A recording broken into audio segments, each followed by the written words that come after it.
একটি ছোট্ট গ্রামে থাকত রিয়াদ নামে এক ছেলে। সে ছিল খুবই কৌতূহলী ও প্রাণবন্ত।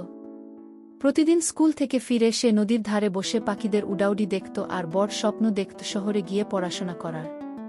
তার পরিবার ছিল গরিব, বাবা ছিলেন কৃষক, মা গৃহিণী। তবুও রিয়াদ পড়াশোনায় খুব ভালো ছিল।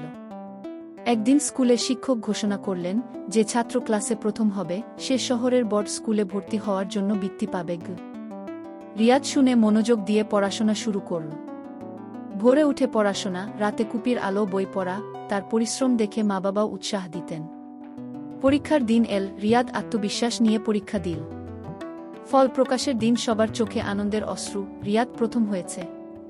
শিক্ষক তাকে সবার সামনে ডেকে বললেন, তুমি গ্রামের গর্ব। রিয়াদ শহরের স্কুলে ভর্তি হল। নতুন জীবন শুরু হলেও সে গ্রামকে ভুলল না। ছুটির দিনে সে ফিরে এসে ছোট ভাইবোনদের পড়াশোনায় সাহায্য করত। কয়েক বছর পর সে বড় অফিসার হল এবং গ্রামে স্কুল বানিয়ে দিল যাতে কোনো শিশু তার মতো কষ্ট না পায়।